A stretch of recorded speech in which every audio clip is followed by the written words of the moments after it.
Teach me about ceramics. Teach me about ceramics. Teach me about ceramics. Teach me about ceramics. Teach me about ceramics. Teach me about ceramics. Voila. Teach me about ceramics. Teach me about ceramics. So that's the mask project. Today we're going to be demonstrating the mask project. The mask, you're going to start out with a whole bunch of tools. You've already learned how to wedge. You're going to wedge yourself and slab a piece of clay. And at the end of this project, you're going to make something that looks sort of like this, but your goal is to make it look like you. So during the project, I'm going to actually take some pictures of you, and we'll lay those pictures out here, and as you're building it, that's what you'll do. Okay, so phase one, wedge yourself some clay, then slab the clay. This one's a little too small, it doesn't kind of fit over this, so you're going to want to slab yourself a pretty big piece of clay, maybe about this big, okay? And then you build the base for the mask.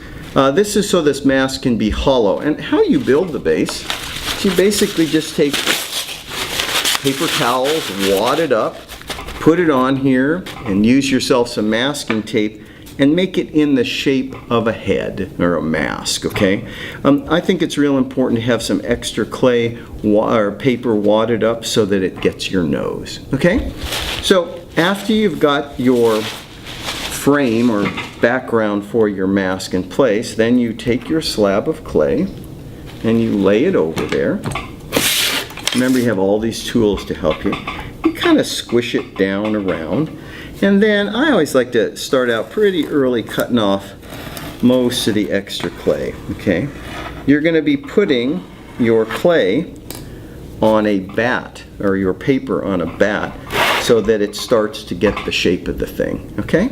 So now you've got your clay laying over that, and now you're going to take a minute or two and you're going to squish it down. So I've done most of these stages so we can get through this kind of quickly. So you've laid the clay over the paper towels, you've squished it down, you've cut the edges nice and round so it kind of really gives you the shape of what you want your mask to be, okay?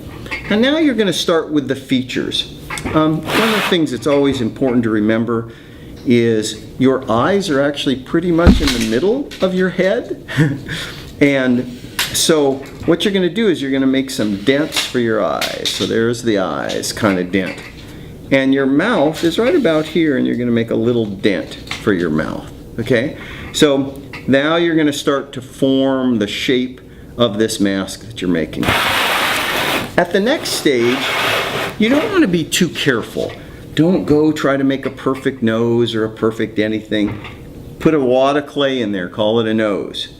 For the eyes, I like to make little balls of clay and wrap it around with little coils of clay. Little coils of clay for the eyebrows, and the same for the lips. So now you've got yourself sort of this shape of a face with the major features. You can straighten out things, you can make it move a little bit, and now you're going to start more of the detail work. So you're going to get in there, you're going to smooth around the eyes so that those wads of clay don't look like wads of clay but more like an eyeball. You're going to take that nose and you're going to smooth it out. You're going to look at the shape. And remember, your picture is going to be here, so you're going to be looking back and forth at your picture. Again, same thing with your lips. And now the hard work comes. You're going to spend a lot of time taking this. You might get your hair looking like that, you know, however hair looks. You're going to smooth out these eyebrows. These look like a unibrow, so let's get rid of the part in the center. Okay, got eyebrows, squish them down a little bit. Eyebrows are hair too, make them kind of hairy, and you're going to spend a lot of time kind of making this look as smooth as possible. Near the end, you're going to get yourself a sponge, and you're going to smooth out the features. The hair is going to join in. Make sure, here's your ear, you're going to work on the shape of the ear. You're going to push these things in place. And then, after you've spent a lot of time smoothing out all of these features, looking back and forth between your picture and this mask, trying to make it look as much like you as possible, then you're going to let it dry. And just like in all of the other projects you've worked on, We're going to bisque fire it. You're eventually going to glaze fire it. And at the end, voila, a mask. So that's the mask project.